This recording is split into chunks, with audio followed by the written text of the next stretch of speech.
The big boys, the middle forwards. Who should you be targeting for the run home? Who are the keepers? Welcome back, guys. Longy here, previous overall NRL Fantasy champ, currently ranked around 200, here to bring you my rankings for the middle forward position for 2024.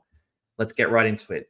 Now, first up, really want to hammer home what we're doing here. And if you come from the hooker rankings video, you probably already know this, but we're essentially giving these players scores across a number of different metrics. They're allowing us to graph out the players that we can look at for fantasy. So we want to be targeting players in this upper echelon sort of section of fantasy. And we really want to have keepers for the run home rather than any of these sort of mid-range options.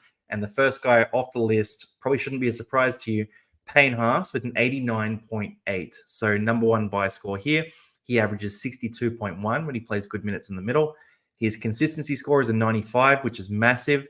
He sits just behind a couple of players, so Connor Watson, Isaiah Yeo, who have those 100 scores, and upside is very high too, so 87 points, sitting behind another couple of players there. Again, Connor Watson, small sample size, and Terrell May actually is an interesting one there too. So with Payne Haas, you get 40 plus 100% of the time, you get 50 plus 90% of the time, 60 plus 40% of the time is actually quite strong as well. 70 plus 30% of the time is really good. And then 80 plus 1 in 10 games, he's going absolutely catastrophic, like massive scores, and you can count on him for those. So with Payne Haas, I like the look of it. 830K is a good price. It's pretty straightforward. I think the Broncos for the run home as well, they're fighting for a final spot, and Payne Haas is going to be a guy who gets plenty of minutes, as well as Paddy Carrigan, Reece Walsh, all these other guys, because they're fighting for that chance to play in the finals again after being in the grand final last year. So they've lost 6 in a row. He's going to back up from Origin, I hope. And I think he's a good option to run with here. Next up, Isaiah Yeo. And you can see 89.3 versus 89.8. It's very, very close between these two. You're getting two very different profiles, though. So for Isaiah Yeo, it's a 62.4 average. It's about the same there. You get it a bit cheaper. So 774K, he's priced at a 55 average. So you're getting 7 points of value in, but when you buy Yeo, which is really cool. Yeo is also being rested this week, which actually helps him a little bit and bumps his score up a bit, because the fact that he's getting rested this week makes him more interesting for the run home, because he's less likely to get rested in future weeks. So I'm looking at Yeo. I'm pretty happy with that. Buy score here, 89.3, very strong. Consistency score, 100. That's built off the fact that he goes 40 plus, 50 plus, 100% of the time. So never goes below 50 points when he plays 4 minutes. Absolutely crazy from Isaiah Yeo. The upside score, he's number 5 in the middle forward spot.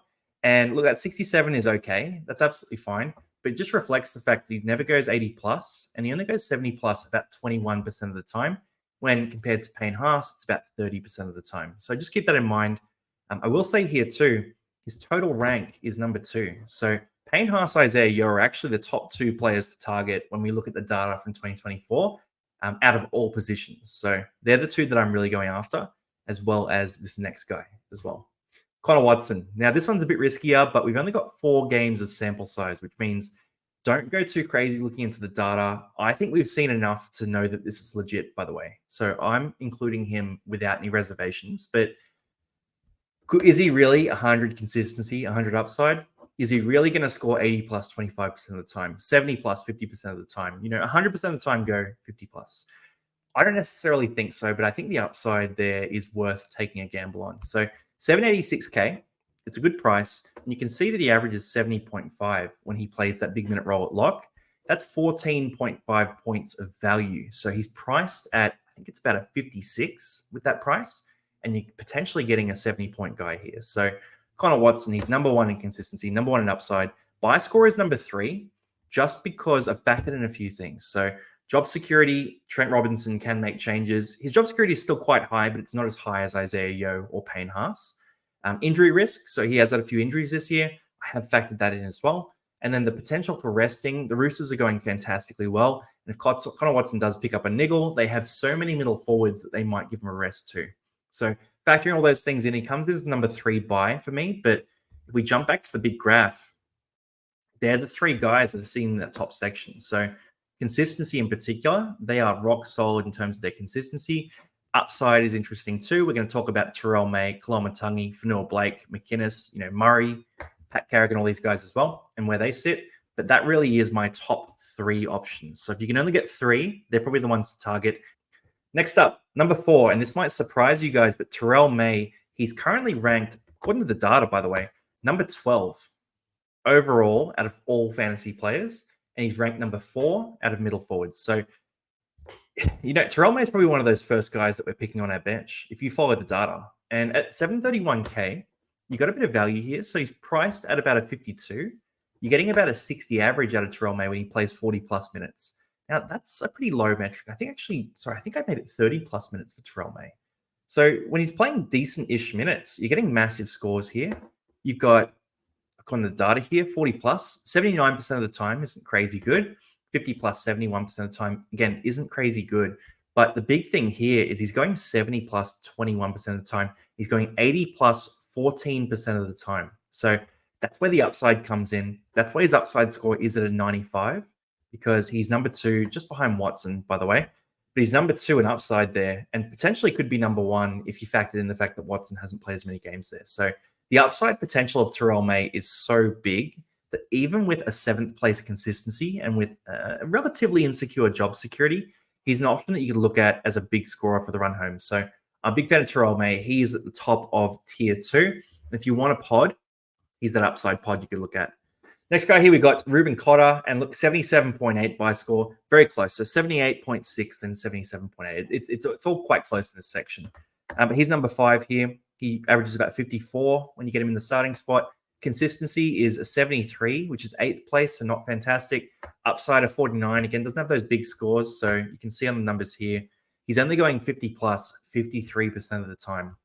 I'm not super inspired by this one, but I do like the fact that he is locked in for that role. He's quite unlikely to get a rest because the Cowboys are fighting for that top 8 spot, and he has had a few rests through Origin already, is my theory here. And he's relatively durable, so doesn't usually get injured. He's usually a guy you can rely on. He's a guy that you're probably not going to have to trade out.